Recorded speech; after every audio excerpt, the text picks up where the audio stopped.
오늘은 마태복음 말씀을 통해서 함께 나누고자 합니다. 하나님은 하나님의 자녀된 우리들이 하나님 앞에 기도하고 구하는 이런 모든 것들을 하나님은 기뻐하시는 분이십니다. 오늘 본문은 천국 백성이 된 성도들에게 주님께서 기도의 특권에 대해서 말씀하고 계십니다. 한 나라의 국민에게는 의무만 있는 것이 아니라 특권도 있습니다. 한 가지 예를 들자면 국가에 세금을 내는 의무도 있지만은 훗날에 국가의 복지 정책에 혜택을 받을 수 있는 특권도 가지고 있습니다. 선진국일수록 국민들의 의무와 이 특권이 균형을 이루고 있습니다. 우리 하나님의 나라는 정말 최고의 선진국입니다. 그러므로 그 나라의 시민된 우리에게는 하나님에게 드려야 할 의무도 많지만은 또 성도들이 누려야 할 특권도 하나님께서 풍성하게 주셨습니다. 본문에서는 또 하나님께 필요한 것을 구하는 이것은 이 성도들에게 주어져 있음을 구체적으로 가르쳐 주시고 이것을 덮어두지 말 것을 말씀을 통해서 강조하고 계십니다. 우리 주님은 우리 모든 성도들에게 구하라 그리하며 너에게 주실 것이요 라고 말씀하시면서 우리 주님은 우리에게 또 기도하는 것에 놀라운 약속을 주셨습니다. 주님 앞에 나와서 얼마든지 언제든지 우리는 주님의 이름으로 무엇을 구하든지 주님께서는 그것을 행해 주실 것이고 이는 아버지로 하여금 아들로 말미암아 영광을 받게 하려 함이라 하셨습니다. 그리하여서 내 이름으로 무엇이든지 내게 구하며 내가 행하리라는 말씀으로 약속해 주셨습니다. 또 우리가 하나님께 구하게 되면 반드시 응답해 주겠다고 하신 말씀을 강조합니다. 응답해 주시겠다는 이 말씀을 3번이나 강조하고 있습니다. 구하라 그리하면 너에게 주실 것이요 찾으라 그리하면 찾아낼 것이요 문을 두드리라 그리하면 너에게 열릴 것이니라. 3번 더 반복하고 있습니다. 8절에 구하는 이마다 받을 것이요 찾는 이는 찾아낼 것이요 두드리는 이에게는 열릴 것이니라고 말씀합니다. 이렇게 말씀하시는 것은 기도가 중요하고 중요하기 때문에 말씀으로 우리들에게 전하고 있습니다. 우리는 우리의 기도의 짐을 주님께 가지고 나온 것입니다. 주님은 계속해서 우리에게 내게로 나오라고 말씀합니다. 들판에 5,000명의 무리들이 허기진 그것을 먹여야 하는데 제자들에게는 그것이 가진 것이 없고 다만 다른 아이를 통해서 보리떡 5개와 물고기 2마리 뿐이었습니다. 주님은 이것을 보시고 내게로 가져오라고 말씀하시면서 그것을 제자들이 주님께 드리자 수많은 그 5,000명이 다 먹고도 12강주리가 남는 기적이 일어났습니다. 또 아들이 아파서 불에 넘어지고 물에 넘어지는 이 모습을 너무 안타까워 아버지가 제자들에게 그의 아들을 데리고 와서 고쳐달라 했지만은 제자들은 고치지 못했습니다. 그때 예수님께서 그 아이를 내게로 데려오라 말씀하시고 우리 예수님께서 그 아들을 깨끗하게 고쳐주셨습니다. 기도는 우리가 주님께 가지고 나오는 것입니다. 다 내게로 나오라고 말씀하십니다. 오늘도 우리에게 수고하고 무거운 짐진 자들아 다 내게로 오라고 우리 주님께서 말씀하고 있습니다. 태양의 빛과 공기도 하나님께서 주셨습니다. 그것을 주시지 않는다면 인류는 순식간에 전멸하게 될 것입니다. 한 걸음 더 나아가서 하나님은 창조주가 아니라 아버지로서 자녀된 우리에게 필요한 것들을 채워주시기를 기뻐하시는 분입니다. 우리의 육신의 부모 중에는 자녀들이 구하는 것을 귀찮게 여기는 일들이 있으나 우리 하늘 아버지는 오히려 구하지 않는 자녀들을 기뻐하지 않으십니다. 구하지 않는다는 것은 자만의 교만에 빠져 있는 그것이 바로 증거입니다. 계시록 3장 17절 말씀에 나는 부자라 부유하여 부족한 것이 없다 하나 내 공고한 것과 가련한 것과 가난한 것과 눈먼 것과 벌거벗은 것을 나는 알지 못하는도다. 나아가서 하나님을 해결해 줄 만한 능력이 없는 무능한 하나님으로 여기는 병든 신앙을 가지고 있다는 증거입니다. 또한 한 달란트 받은 사람이 그 주인에게 와서 말합니다. 당신은 굳은 사람이라서 심지 않는 데서 거두고 해치지 않는 데서 모으는 줄을 내가 알았다고 합니다. 그리고 그것은 하나님을 알되 지식적으로만 알고 그분이 살아 역사하시는 분이라는 사실을 믿지 않는 거릇된 신앙의 그 지식을 가졌다는 증거입니다. 하나님은 구하지 않는 자녀보다 열심히 구하는 자녀를 당신을 영화롭게 하는 자녀로 여기십니다. 환난 날에 나를 부르라 내가 너를 건지리니 내가 나를 영화롭게 하리로다. 시편 50편 15절에서 말씀합니다. 왜냐하면 우리의 구하는 것은 하나님 아버지께서 당신의 사랑과 전능하신 그 권능을 우리에게 보여주실 기회이기 때문입니다. 하나님께 구하는 성도는 겸손한 성도요 또 하나님의 그 주권을 인정하는 성도이며 하나님을 정말 자신의 아버지로 의뢰하는 성도입니다. 하나님께 우리가 기도하게 되면 하나님께서는 그 소원을 반드시 들어주신다는 것입니다. 그러므로 우리는 늘 기도하는 그 생활을 끊임없이 해야 되고 우리의 신앙생활은 기도하는 생활입니다. 왜냐하면 기도 없이 신앙생활은 존재할 수 없기 때문입니다. 기도야말로 우리의 신앙생활을 이어가고 또 하나님의 은혜를 체험하게 되며 하나님의 일을 이루어가며 하나님께 가까이 나가는 생명줄이 되기 때문입니다. 오늘 7절 말씀에 주님께서는 기도와 관련하여서 구하라, 찾아라, 두드리라고 말씀하십니다. 이것은 기도의 그 세 가지의 조건을 말씀하시고 있습니다. 우리가 하나님께 기도의 응답을 받기 위해서는 이 세 가지의 조건을 갖추어야 합니다. 그 어느 그 하나라도 결여된다면 우리의 기도 응답은 기대하기 어렵습니다. 우선 구한다는 것은 우리의 부족함을 인식하고 하나님께 그것을 채워주시도록 또 호소하는 것을 의미합니다. 그러기 위해서 빌립보서 4장 6절 말씀에 아무것도 염려하지 말고 다만 모든 일에 기도와 간구로 너희 구할 것을 감사함으로 하나님께 아뢰라 합니다. 이렇게 감사함으로 말씀대로 우리가 기도했을 때 또 이것이 기도 응답이 되지 못하는 것은 우리의 욕심을 따라 잘못 구한다면 아무리 이렇게 말씀을 가지고 기도할지라도 응답되지 않는다고 합니다. 따라서 여기에는 하나님 앞에서의 겸손과 믿음의 전제가 됩니다. 겸손과 또 믿음이 없이는 우리가 하나님께 구할 수 없기 때문입니다.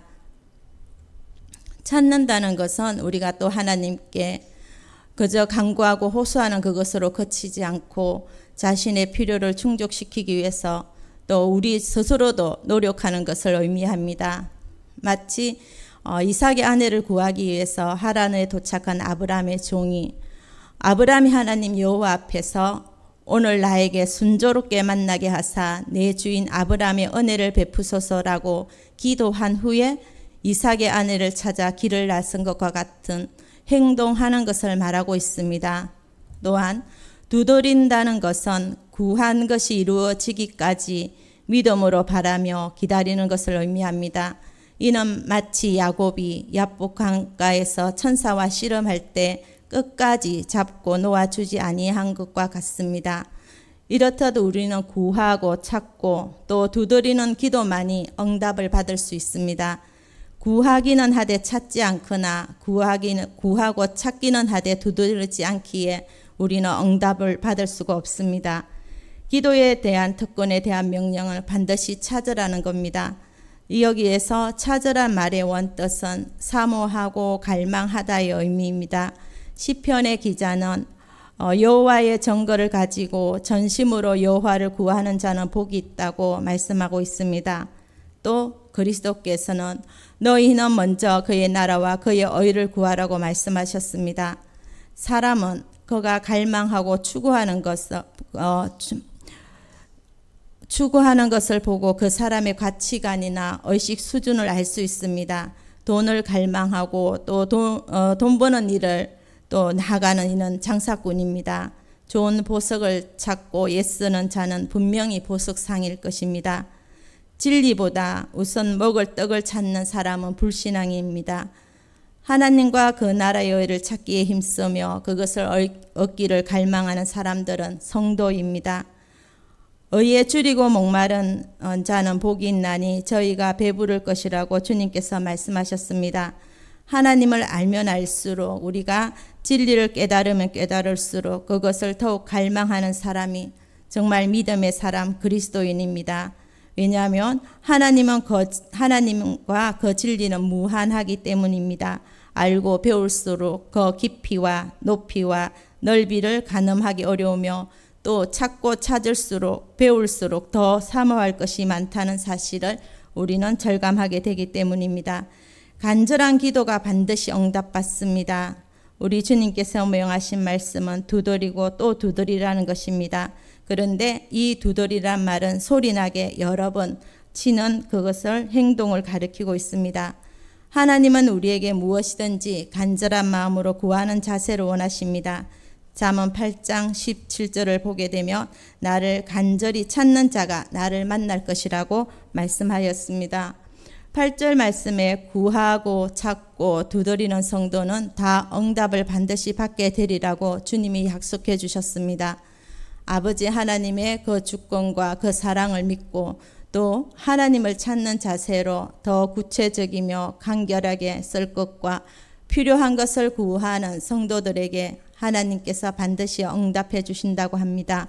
올바른 기도에 무응답이라는 개념은 없습니다.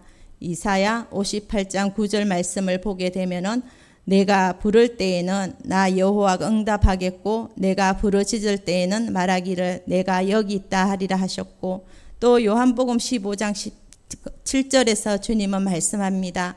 너희가 내 안에 거하고 내 말이 너희 안에 거하면 무엇이든지 원하는 대로 구하라 그리하면 이루리라고 말씀하십니다. 성도의 올바른 기도에 하나님 아버지는 노 하시는 법이 없이 언제나 예수로 응답하신다고 말씀합니다. 성도의 기도 내용대로 응해주지 않는 것이 성도에게 유익한다고 판단된다면 우리가 예상치 않는 다른 방법과 형태로도 응답하기도 합니다. 우리에게 또 선하고 영원한 것을 먼저 주시기를 원하는 것은 하나님의 마음입니다. 악한 사람도 자녀에게 좋은 것을 줍니다. 하물며 선의 근본이신 하나님 아버지께서 악하고 해로운 것으로 응답해 주시겠느냐고 주님은 말씀합니다. 본성적으로 사람은 악합니다. 자기 살붙인 자녀에게는 어찌 하든지 좋고 나은 것을 주려는 본능을 지녔습니다. 그래서 좋은 음식을 또 자기가 먹지 않고 자녀에게 먹이고 물건들도 또 다른 가정들의 자녀들보다 더 좋은 것을 사주고 싶어 합니다. 물론 이 세상이 우리에게 줄 수 있는 것보다 더 좋은 것을 주시려는 것이 또한 우리 하나님 아버지의 소망입니다. 먼저 하나님은 자신을 주시기를 원하셨습니다. 그리고 자신을 주셨습니다. 그래서 우리에게 먼저 하나님을 구하라고 명하십니다. 이사야 55장 6절 말씀에 너희는 여호와를 만날 만한 때 찾아라. 그 가까이 계실 때에 그를 부르라. 하나님을 아버지로 얻게 된 우리들은 하나님의 자녀라는 귀한 선물을 받게 됩니다. 복과 생명의 주인이신 하나님을 아버지라 부르게 되니 이보다 더 큰 축복을 얻습니다. 세상의 모든 것을 얻고도 단 한 가지 하나님을 나의 하나님을 얻지 못한 사람은 영원한 형벌 속에 거할 수밖에 없습니다. 그러니 하나님 자신을 먼저 주시기를 우리 하나님 아버지는 원하셨습니다. 그래서 그 주신 방법은 바로 다름 아닌 독생자 예수 그리스도를 통해서 하나님께로 나아가는 길을 열어주셨습니다. 베드로 사도는 우리가 받은 믿음의 확실함은 불로 연단하여도 없어질 금보다 더 귀하여 예수 그리스도께서 나타나실 때에 칭찬과 영광과 존귀를 얻게 하려 함이라 했습니다. 믿음이 있어야 우리가 하나님과 교제하게 되고 믿음이 있어야 영생을 얻고 믿음으로 또 사단의 권세와 세상의 유혹을 우리는 물리칠 수 있습니다. 또 믿음으로 기도해야만 우리는 응답을 받게 됩니다. 이 믿음의 기도는 우리가 하나님과 그 나라의 것을 자기의 것으로 만드는 열쇠요 또 통로요 특권입니다. 그러기에 그리스도의 교훈 속에서도 사도들의 교훈 속에서도 수없이 믿으라는 말씀을 반복적으로 강조하고 있습니다. 이 믿음은 하늘에서 하나님 아버지께서 우리들에게 주신 선물입니다. 또한 하나님은 하나님 나라를 우리에게 유업으로 주시기를 원하십니다. 그래서 주님께서는 너희 아버지께서 그 나라를 너희에게 주시기를 기뻐하시느니라 하셨습니다. 마치 다윗 왕이 이스라엘을 광국으로 만들어 솔로몬에게 주었듯이 하나님 아버지는 그리스도를 통해서 그 나라를 완성하신 후 우리에게 유업으로 주시기를 원하십니다. 하나님 아버지는 우리에게 또한 성령님을 선물로 주시기를 원하십니다. 11절 말씀에 너희가 악한 자라도 좋은 것으로 자식에게 줄 알거든 하물며 하늘에 계신 너희 아버지께서 구하는 자에게 좋은 것으로 주시지 않겠느냐 하십니다. 그러기에 우리가 그 성령님의 도움과 보호 속에서 하나님과 교제하게 되고 그만큼 성령님의 존재는 우리의 신앙의 생명과 같습니다. 그래서 우리 예수님께서 부활하신 후에 가장 먼저 제자들에게 주신 선물이 바로 이 성령님이십니다. 하나님은 세상의 것이 아니라 하늘의 것을 우리에게 주시기를 원하십니다.